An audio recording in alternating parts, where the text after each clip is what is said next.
Dear students, स्वागत है आपके अपने YouTube channel A to Z coaching centre पे। तो हम इस वीडियो में क्लास 10th बायोलॉजी का पहला चैप्टर जैव प्रक्रम ऑर्गेनिक प्रोसेस का 100 प्रीवियस ईयर क्वेश्चंस को लेकर आए हैं, जो आपके एग्जाम्स के लिए बहुत ही महत्वपूर्ण होगा। तो कोशिश कीजिएगा आप जो है ना पूरे 100 प्रश्न को ऑब्जेक्टिव टेस्ट की तरह आप दीजिए, और ये आपके एग्जाम्स के लिए बहुत इंपॉर्टेंट होने वाला है। तो चलिए वीडियो की शुरुआत करते हैं। तो आप इन सारे प्रश्नों को अच्छी तरीक़ा से देखिएगा और ये ऑब्जेक्टिव टेस्ट की तरह बनाइएगा।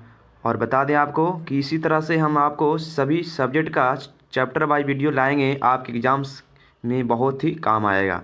तो चलिए हम देखते हैं पहला प्रश्न को। पहला प्रश्न है, मनुष्य में वृक्क यानी किडनी एक तंत्र का भाग है जो किससे संबंधित है? तो याद रखिएगा उत्सर्जन से संबंधित है। किडनी किससे संबंधित है? तो उत्सर्जन से संबंधित है। ठीक है। और देखिएगा आपके सामने दूसरा प्रश्न क्या कहता है कि क्लोरोफिल वर्णक का रंग है। क्लोरोफिल जो है ना, किसके कारण क्लोरोफिल, बता दें आपको कि क्लोरोफिल क्या संकेत करता है? तो क्लोरोफिल हरा रंग का संकेत करता है। जहाँ पे क्लोरोफिल होगा वहाँ पे हरा होगा। आप जानते भी होंगे कि पौधे के पत्ता का रंग हरा होता है, किसके कारण? तो क्लोरोफिल के कारण। मतलब क्लोरोफिल का वर्णक का रंग कैसा होता है? तो हरा होता है, याद रखिएगा। ठीक है। अब चलते हैं तीसरे प्रश्न की ओर। तो देखिए तीसरा प्रश्न क्या कहता है आपका कि शरीर में भोजन का पाचन किस प्रकार की अभिक्रिया है? तो याद रखिएगा शरीर में भोजन का पाचन उपचयन अभिक्रिया है। किस प्रकार की अभिक्रिया है? उपचयन अभिक्रिया है। ठीक है, याद रखिएगा उपचयन। चौथे प्रश्न की बात करते हैं। तो चौथा प्रश्न क्या कहता है आपका, देखिएगा कि मानव हृदय में पाए जाते हैं कितने बेस यानी कितने कोष्ठ? बता दिया आपको 4 कोष्ठ। मानव हृदय में कितने कोष्ठ पाए जाते हैं? तो 4 कोष्ठ पाए जाते हैं। याद रखिएगा मानव हृदय में कितने कोष्ठ पाए जाते हैं? तो 4 कोष्ठ पाए जाते हैं। और बात करते हैं पाँचवें प्रश्न की। देखिएगा पाँचवा प्रश्न है कि कवक में पोषण की कौन सी विधि होती है?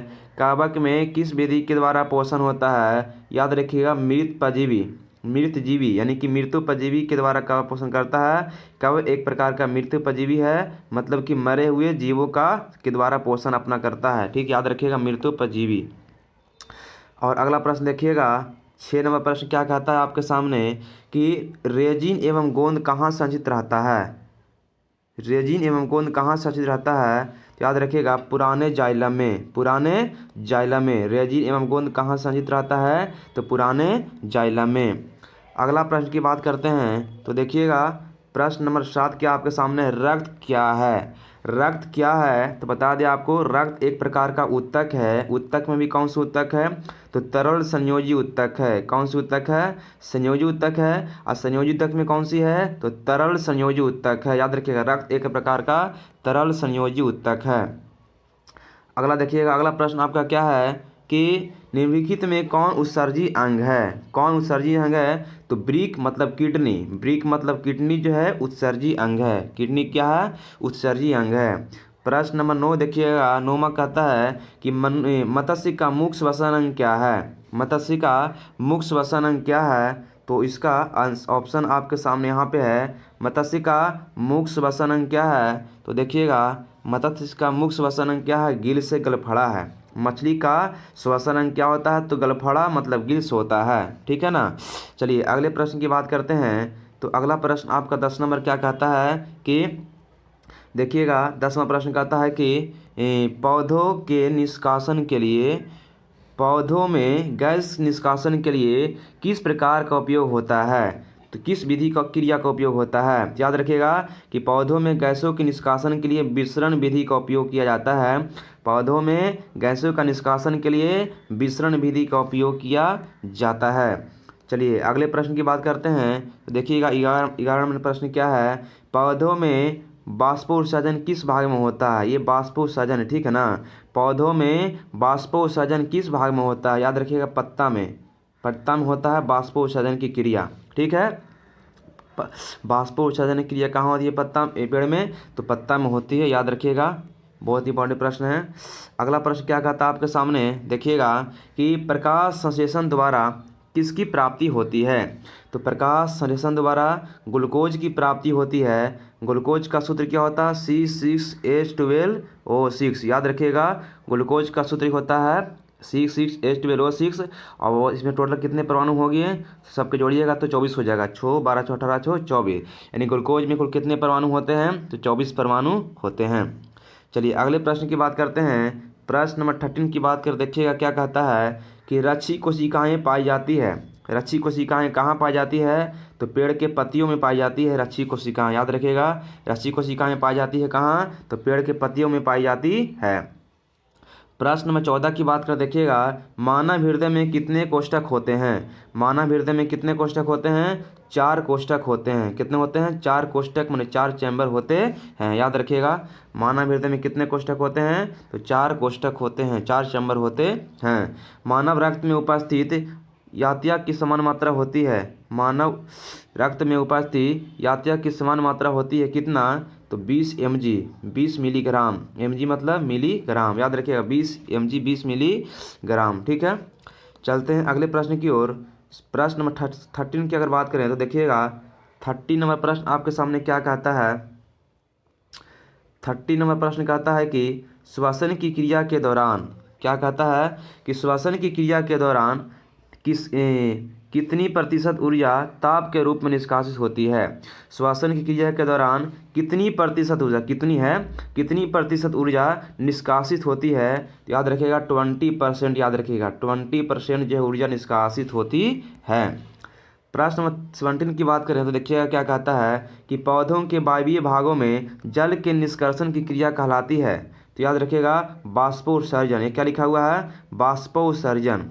पौधों के वायवीय भागों में जल के निष्कासन की क्रिया क्या कहलाती है, तो बाष्पोत्सर्जन कहलाती है। ठीक है ना। और आगे देखिएगा अगला प्रश्न क्या कहता है आपके सामने। अगला प्रश्न है कि वह कौन सी प्रक्रम है जिसके द्वारा शरीर में ऊर्जा का उत्पादन होता है, क्या कहलाता है।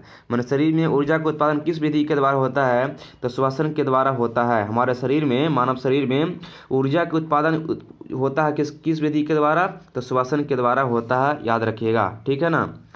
और अगला प्रश्न देखिएगा, अगला प्रश्न क्या कहता है कि कौन सी क्रिया सभी जीवों के लिए अनिवार्य है। कौन सी क्रिया सभी जीवों के लिए अनिवार्य है, तो श्वसन। जब किसी सजीव का श्वसन रुक जाएगा तो सजीव जो है जीवित नहीं रहेगा।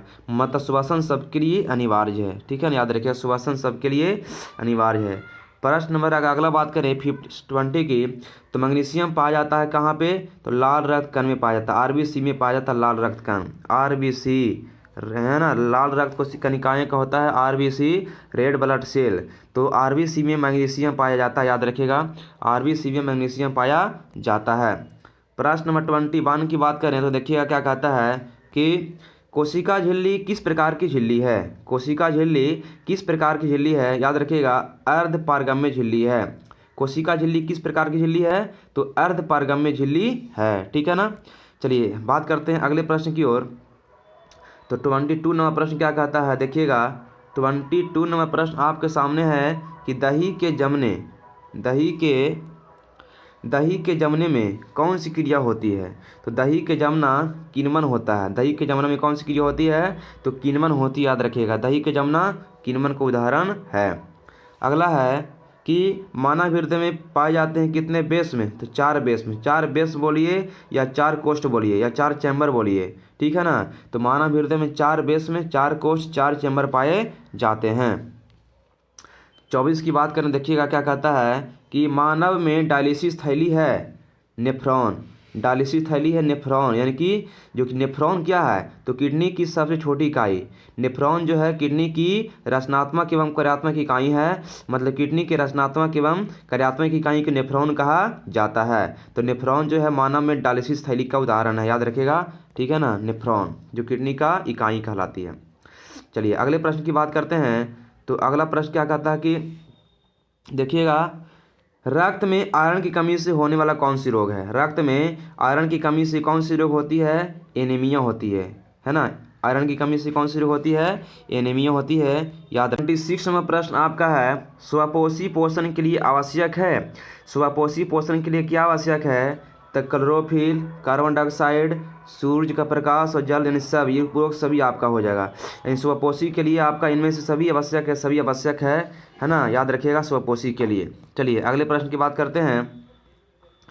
तो प्रश्न नंबर 27 की बात करें देखिए क्या कहता है कि 27 कहता है कि पाइरूवेट के विखंडन से यह कार्बन डाइऑक्साइड जल तथा ऊर्जा देता है। यह क्रिया क्या कहलाती है, कहाँ होती है? तो माइटोकॉन्ड्रिया में होती है। याद रखिएगा कि पाइरूवेट के विखंडन से CO2 जल तथा ऊर्जा बनता है। यह क्रिया कहाँ होती है? तो माइटोकॉन्ड्रिया, कोशिका के माइटोकॉन्ड्रिया भाग में होती है। याद रखिएगा, ठीक है ना।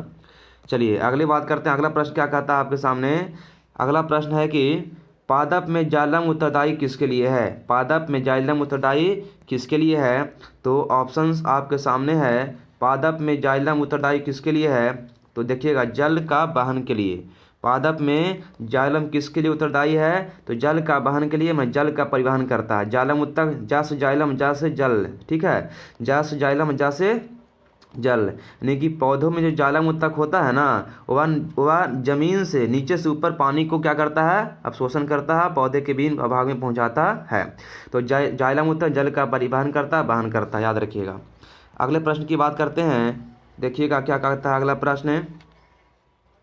प्रश्न नंबर 29 की अगर बात करें तो 29वां प्रश्न आपके सामने है।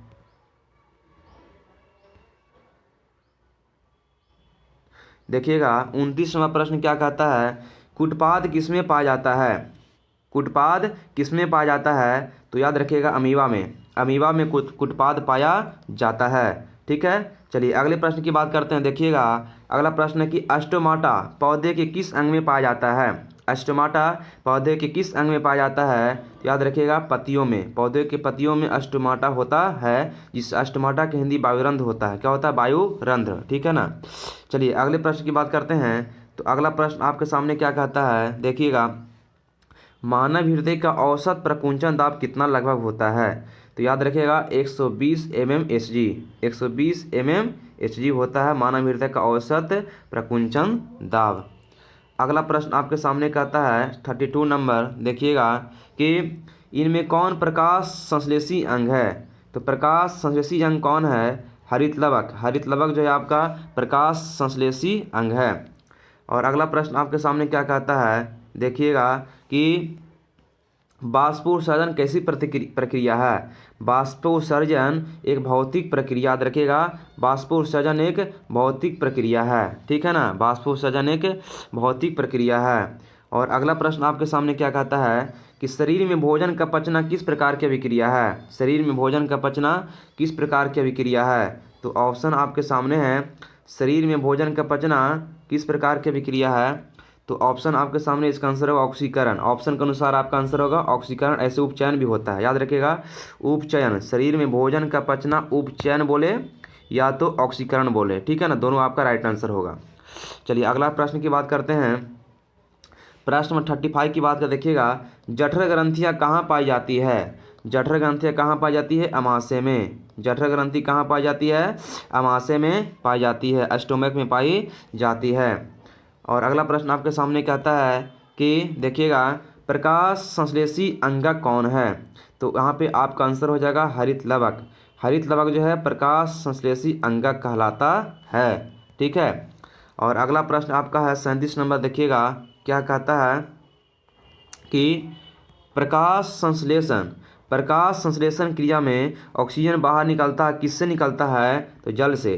प्रकाश संश्लेषण की क्रिया में ऑक्सीजन की उत्पत्ति किससे होती है? तो जल से होती है। याद रखिए, किससे होती है? तो जल से होती है।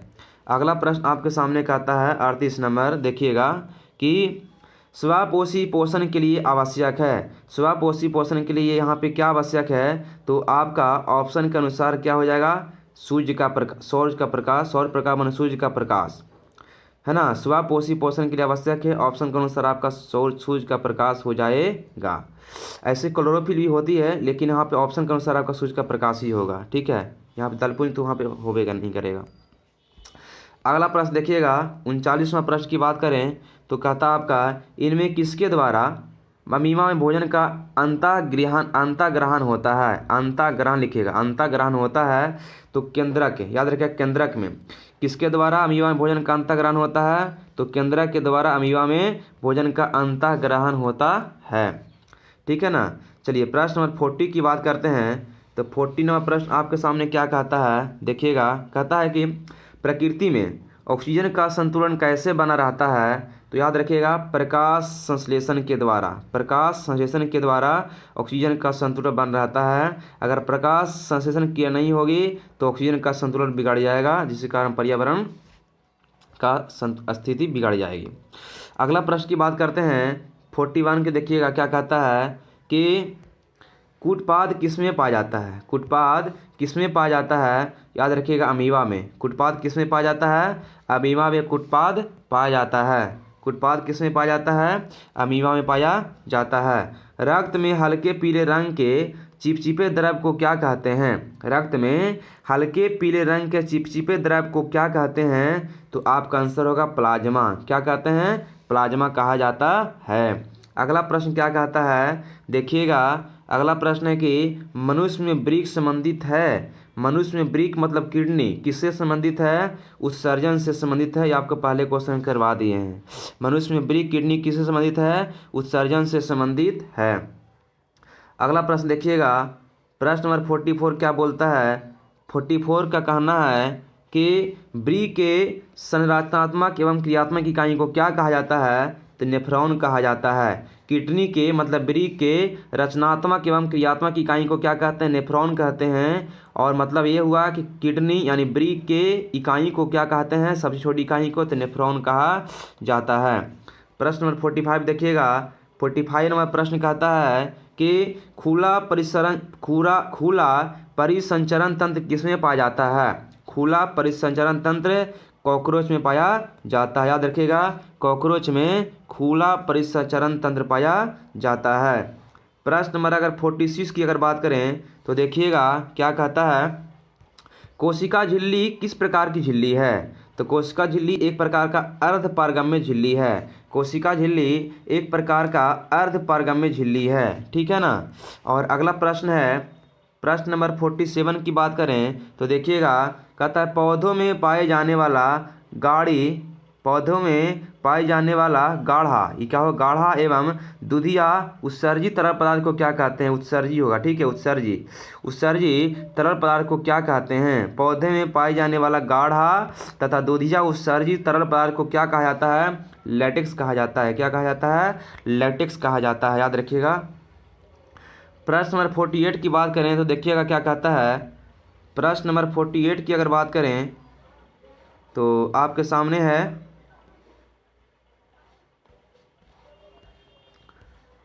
प्रश्न नंबर 48 कहता है देखिएगा कि प्रकाश संश्लेषण होता है केवल दिन में। याद रखिएगा प्रकाश संश्लेषण केवल दिन में होता है, रात में कभी नहीं होगा, है ना। याद रखिएगा प्रकाश संश्लेषण केवल दिन में होती है।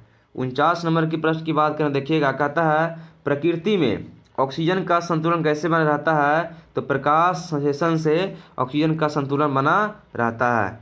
अगला प्रश्न देखिएगा, अगला प्रश्न कहता है कि पौधों में श्वसन क्रिया के अंतर्गत एटीपी, यहाँ पे एटीपी लिखा गया, एटीपी के टूटने से कितनी ऊर्जा मुक्त होती है, तो याद रखिएगा 35.5 किलो जूल प्रति मोल। 35.5 किलो जूल प्रति मोल। पौधों में श्वसन क्रिया के अंतर्गत एक एटीपी टूटने से कितनी ऊर्जा मुक्त होती है, तो एक एटीपी बराबर याद रखिएगा 30.5 किलो जूल प्रति मोल होता है। Option number A right answer है। अगला प्रश्न की बात करते हैं तो देखिएगा अगला प्रश्न 51 नंबर प्रश्न क्या कहता है कि इथाइल अल्कोहल किस प्रकार के श्वसन में बनता है। इथाइल अल्कोहल किस प्रकार के श्वसन में बनता है, अवायवीय श्वसन। अवायवीय मतलब हुआ अनॉक्सी श्वसन। अवायवीय को अनॉक्सी श्वसन भी कहा जाता है। अवायवीय को अनॉक्सी श्वसन भी कहा जाता है। तो अनॉक्सी श्वसन में इथाइल अल्कोहल बनता है, याद रखिएगा, ठीक है ना। अगला प्रश्न है 52 की अगर बात करें देखिएगा कहता है कि मनुष्य के सांसों लेने और छोड़ने की क्रिया को क्या कहा जाता है, तो श्वसन कहा जाता है। मनुष्य के सांस लेने और छोड़ने की क्रिया को श्वसन कहा जाता है। अगला प्रश्न देखिएगा 53 की बात करें तो 53 में प्रश्न है पादप में फ्लोएम संवाहक होता है, भोजन का संवाहक के लिए करता है। जो पादप जो फ्लोएम ऊतक है ना, पौधों के पत्तियों में बनने वाले ग्लूकोज को ऊपर से नीचे की ओर लाता है, यानी कि ग्लूकोज को पौधों में क्या करता है, संवहन करता है ना, परिवहन करता है। तो आपका पादप में फ्लोएम मूत्र क्या करता है, तो भोजन का यानी ग्लूकोज का परिवहन करता है। ठीक है, अगला प्रश्न की बात करते हैं 54 की। अगर बात करें तो देखिएगा 54 नंबर है, रक्त का थक्का बनाने में कौन सहायक होता है, तो रक्त विमाणु। रक्त का थक्का जमाने में कौन सहायता करता है, रक्त विमाणु। इसी के बोलते हैं प्लेटलेट्स। क्या बोलते हैं, इसी के बोलते हैं प्लेटलेट्स बोलते हैं। तो रक्त का थक्का जमाने में प्लेटलेट्स जो है ना, प्लेटलेट्स जो है ना, प्लेटलेट्स का हिंदी होता है रक्त विमाणु, जो सहायता करता है, याद रखिएगा। अगला प्रश्न आपका है 55 की बात करें तो कहता है एक वयस्क मनुष्य के कितने दांत होते हैं। एक वयस्क मनुष्य के कितने दांत होते हैं, 32 दांत होते हैं, 32 दांत होता है एक वयस्क मनुष्य के, बच्चा के नहीं, वयस्क में नौजवान, ठीक है ना। आदमी का कितना दांत होता है, तो 32 दांत होता है, ठीक है ना। अगला प्रश्न देखिएगा, अगला प्रश्न कहता है आपका कि मछली के हृदय में कोष्ठों की संख्या कितनी है।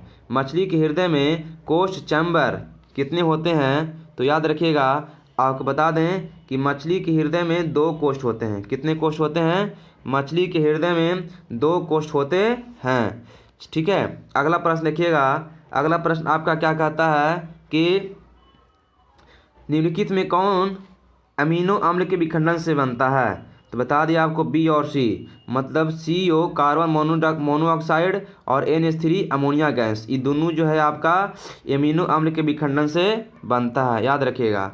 अगला प्रश्न कहता है आपके सामने कि हाइड्रीला पौधा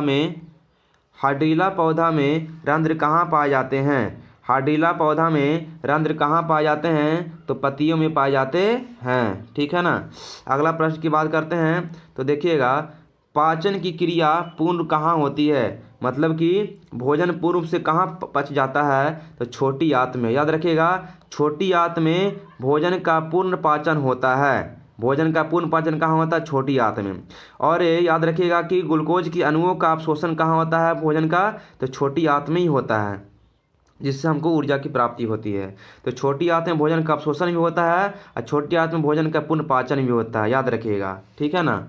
अगला प्रश्न आपके सामने कहता है, देखिएगा कि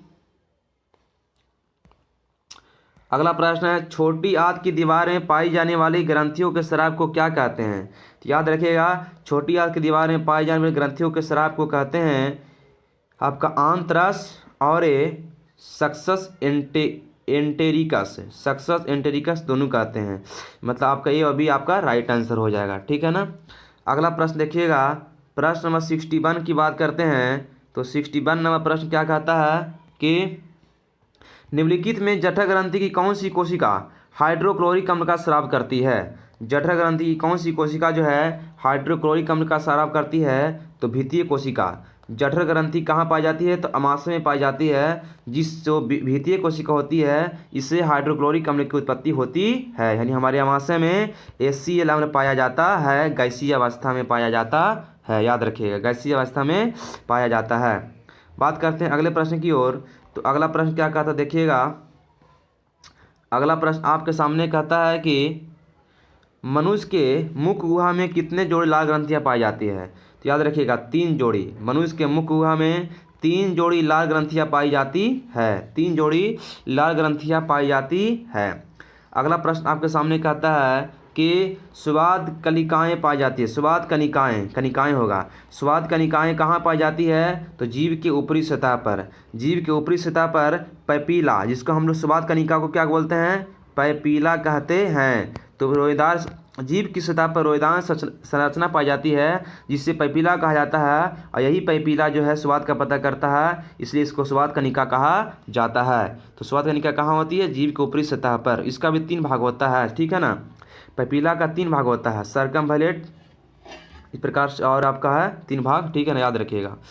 अगला प्रश्न आपके सामने कहता है 64 की बात करें तो यहाँ पे आपके सामने कहता है 64 की हम बात कर रहे हैं, तो 64 नंबर प्रश्न आपका क्या है कि अमाशय के अग्रभाग को क्या कहते हैं। अमाशय के अग्रभाग को क्या कहते हैं, कार्डिएक। क्या कहते हैं, कार्डिएक कहा जाता है। अमाशय के अगला भाग को कार्डिएक कहा जाता है। अगला प्रश्न देखिए क्या कहता है तो अगला प्रश्न आपके सामने है मुख गुहा। मुख गुहा का पिछला भाग क्या कहलाता है? ग्रसनी। मुख गुहा का पिछला भाग क्या कहलाता है? ग्रसनी कहलाता है। मुख गुहा जो मुंह होता है पीछे वाला भाग को ग्रसनी कहा जाता है। ठीक है ना। अगला प्रश्न देखिएगा, तो अगला प्रश्न आपके सामने क्या कहता है? अगला प्रश्न कहता है कि छोटी आंत एवं बड़ी आंत के जोड़ पर पाई जाने वाली एक छोटी नलीनुमा संरचना को क्या कहा जाता है? तो बता दिया आपको, सीकम कहा जाता है। छोटी आंत एवं बड़ी आंत के जोड़ पर मिलान बिंदु पर पाई जाने वाली छोटी नलीनुमा संरचना को कहते हैं सीकम कहा जाता है। तो सीकम जो है नलीनुमा, नली के समान संरचना इसकी होती है। ठीक है ना। अगला प्रश्न आपके सामने कहता है मनुष्य के आहार नाल की कौन सी रचना अपशेषी अंग है? मनुष्य के आहार नाल की कौन सी रचना अपशेषी अंग है? तो याद रखिएगा अपेंडिक्स से। अपेंडिक्स जो है एक अपशेषी अंग का उदाहरण है जो हमारे शरीर जन्म से ही होता है ना। लेकिन हम लोग कहते हैं कि उसका अपेंडिक्स हो गया। जब अपेंडिक्स में किसी तरह का बड़ा अपेंडिक्स से बड़ा हो जाता है तो दर्द करने लगता है, जिसके कारण डॉक्टर उसको काट के बाहर निकालता है। अपेंडिक्स बाहर निकल भी जाता है जिसके कारण जिससे हम लोग को कोई समस्या नहीं होती है, रहे या नहीं रहे से कोई दिक्कत नहीं है। जैसे हम लोग को नाखून है, तो नाखून एक प्रकार का अपशेषी अंग है। अपशेषी अंग से हम लोगों को कोई फर्क नहीं पड़ता शरीर में, रहे या नहीं रहे। ठीक है ना। अगला प्रश्न की बात करते हैं 68 की बात करें तो देखिएगा 68 नंबर प्रश्न कहता है कि छोटी आंत में भोजन के पाचन निम्नलिखित में से किस रस की भूमिका से होती है? छोटी आंत में जो भोजन का पाचन होता है किसके द्वारा होता है? तो पीत रस के द्वारा भी होता है, अग्नाशय रस के द्वारा भी होता है और आंत रस के द्वारा भी होता है। यानी कि छोटी आंत में भोजन का पाचन होता है, ये सब सहायता करता है पचाने में। जो पीत से निकलता है रस से आपका वो भी सहायता करता है। अग्नाशय से निकलने वाले हार्मोन, ग्लूका हार्मोन, इंसुलिन सब सहायता करता है। छोटी आंत से निकलता हार्मोन एंजाइम निकलता है वो भी सहायता करता है। इस प्रकार से आपका इसमें आंसर डी हो जाएगा। ठीक है ना। अगला प्रश्न आपका कहता है देखिएगा कि अमाशय में अधपचे माने आधा पचा हुआ भोजन, अमाशय में आधा पचा भोजन के लिए की तरह के स्वरूप को क्या कहते हैं? कायम कहा जाता है। अमाशय में जो अधपचे भोजन होते हैं उसके क्या कहते हैं? यहाँ पे अमाशय नहीं होगा, ठीक है ना, बड़ी आंत होगा। बड़ी आंत में जो अपचे भोजन जाता है उसको कहते हैं, यहाँ पे बड़ी आंत होना चाहिए। ठीक है, क्या होना चाहिए? बड़ी आंत। बड़ी आंत में अपचे भोजन को क्या कहा जाता है? तो कायम कहा जाता है। याद रखिए क्या कहा जाता है? कायम कहा जाता है। प्रश्न नंबर अगला की बात करें तो यहाँ पे कहता है कि चाइल्ड का अवशोषण होता है इलियम में। चाइल्ड का अवशोषण कहाँ होता है? इलियम में होता है। याद रखिए कहाँ होता है? इलियम में होता है। ठीक है ना। इलियम बड़ी आंत का भाग है। याद रखिएगा इलियम किसका भाग है? बड़ी आंत का भाग है।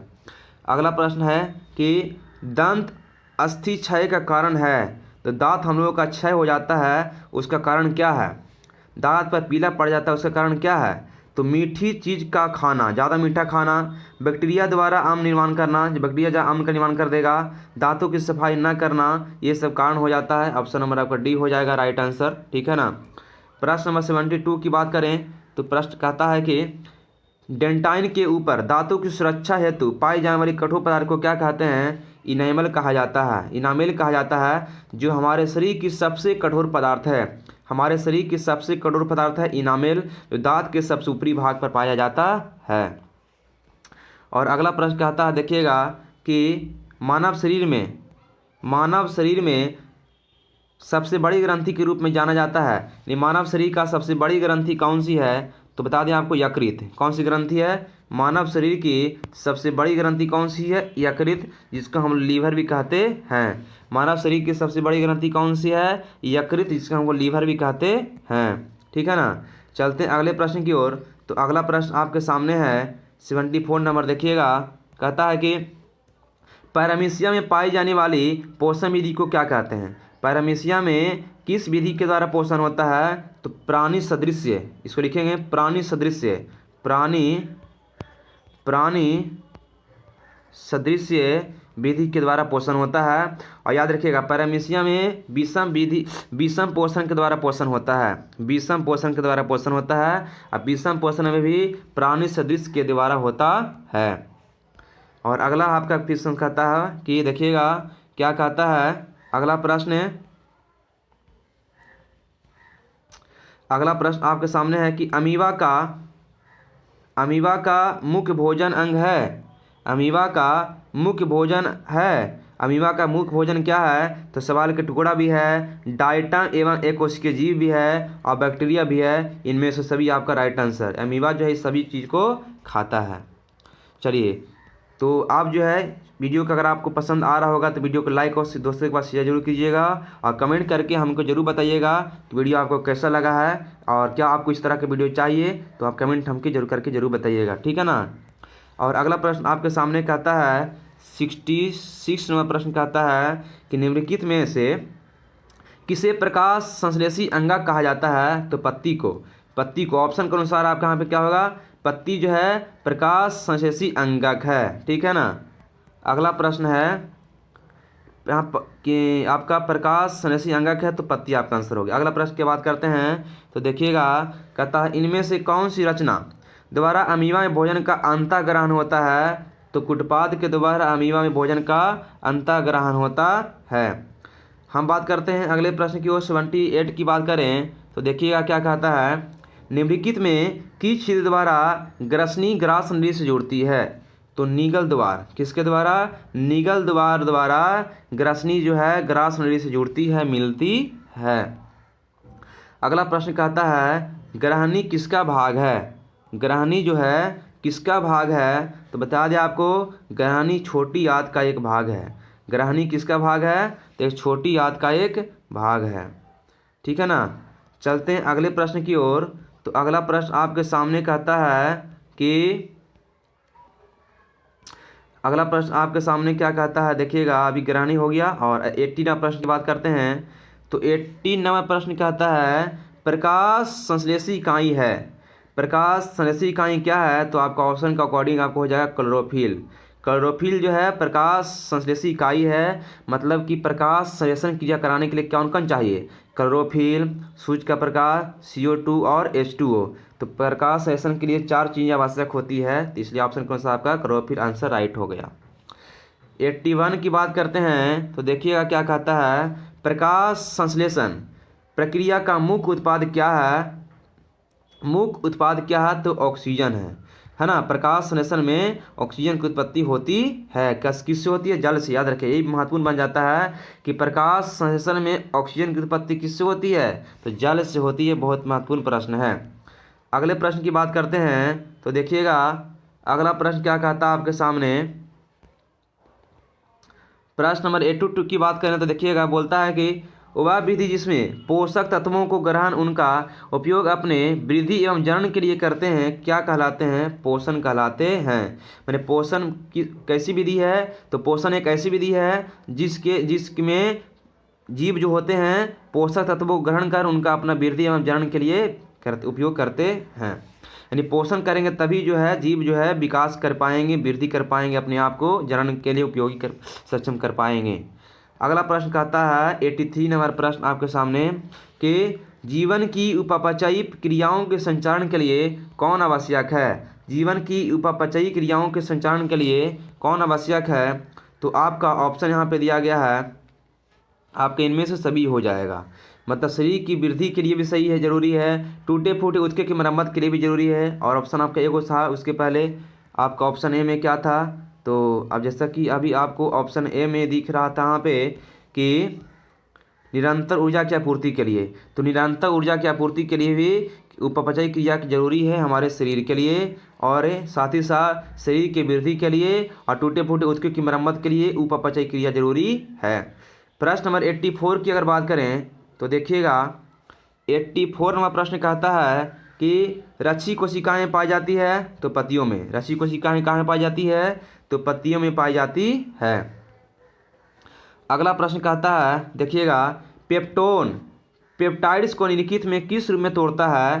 तो आपका आंसर हो जाएगा पॉलीपेप्टाइड्स में। पॉलीपेप्टाइड्स में तोड़ता है, ठीक है ना, ब्रेक करता है।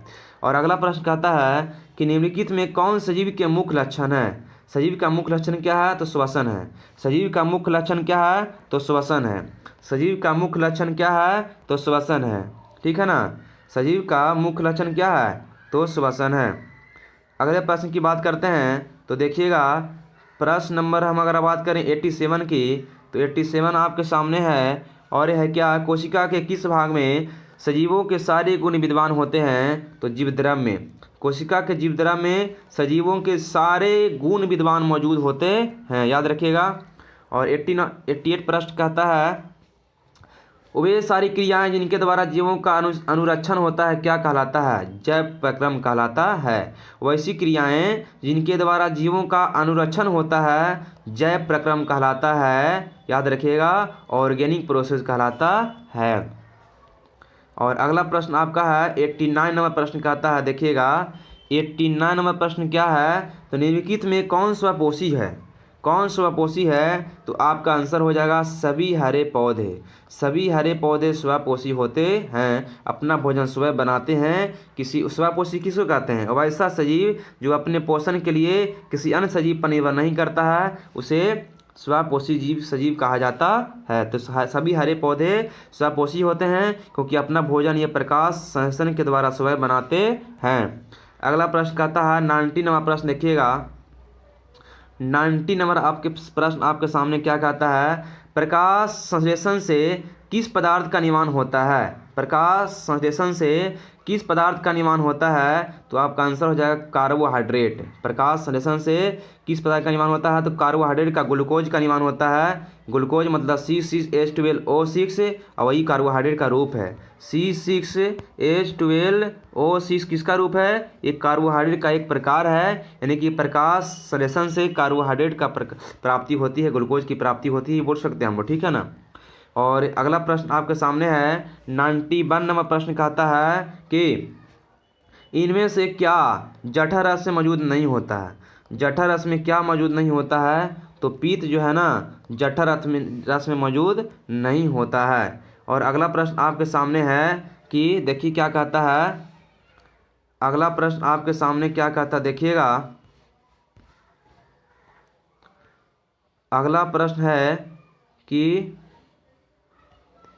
क्या कहता है, कितना नंबर तक हो गया तभी हम लोग का, तो बता दें आपको। हाँ, अगला प्रश्न हमारा है कि प्रश्न नंबर 92, यस 92 की अगर बात करें तो देखिएगा इनमें कौन अमाशय ग्रंथि या जठर ग्रंथि का भाग नहीं है? तो मूल पित्तवाहिनी जो होता है ये अमाशय ग्रंथि या जठर ग्रंथि का भाग नहीं है। और अगला प्रश्न की बात करते हैं 93 की, देखिएगा कहता इनमें किस रचना के कारण मुख गुहा से भोजन श्वास नली में नहीं जा पाता है? तो एपिग्लोटिस के कारण। एपिग्लोटिस के कारण जो है मुख गुहा से भोजन श्वास नली में नहीं जाता है। अगर मुख गुहा से भोजन श्वास नली में चला जाएगा तो हम लोग सरक जाते हैं, है ना, वही इसी कारण से, इसलिए नहीं जाता है। जो एपिग्लोटिस होता है ढक्कन की तरह काम करता है कि जब श्वसन नली का खुलता है तो ये बंद हो जाता है, जहाँ ना जब श्वास लेते हैं तो ये खुलता है, इसकी श्वसन नली की ओर वाला खुलता है। अगर हम भोजन करते हैं तो अमाशय नली खुलता है, ये जो आपका ढक्कन की तरह काम करता है। और अगला प्रश्न की बात करते हैं प्रश्न नंबर 94 की, तो क्या कहता देखिएगा छोटी आंत में भोजन का पाचन पूर्ण होने के बाद वह क्या कहलाता है? छोटी आंत में भोजन का पूर्ण पाचन होने के बाद वह क्या कहलाता है? तो आंसर आपका हो जाएगा चाइल्ड कहलाता है। क्या कहलाता है? चाइल्ड कहलाता है। क्या कहलाता है? चाइल्ड कहलाता है।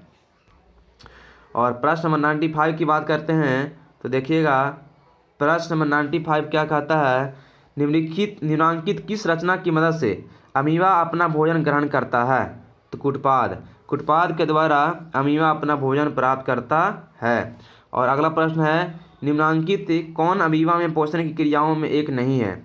तो अपघटन निम्नांकित में कौन अमीबा में पोषण की क्रियाओं में एक नहीं है? तो आपका आंसर अपघटन हो जाएगा। अपघटन जो है अमीबा में पोषण प्रक्रियाओं में एक नहीं है, याद रखिएगा अपघटन। 97 की बात करते हैं तो कहता है देखिएगा अमीबा में भोजन का पाचन किस अंगक में होता है? तो भोजन रसधानी में होता है। भोजन रसधानी में होता है। अमीबा भोजन का पाचन किस अंगक में होता है? तो भोजन रसधानी में होता है। और अगला प्रश्न देखिएगा 98 की बात करते हैं तो 98 में प्रश्न कहता है कि पैरामीशिया में भोजन का अंतःग्रहण शरीर के किस रचना से होता है? तो कोशिका मुख से होता है। कोशिका मुख से होता है, याद रखिए कोशिका मुख से होता है। और आपका अगला प्रश्न कहता है 99 नंबर की बात करते हैं। तो देखिएगा, मनुष्य के आहार नाल की लंबाई कितनी होती है? 8 से 10 मीटर।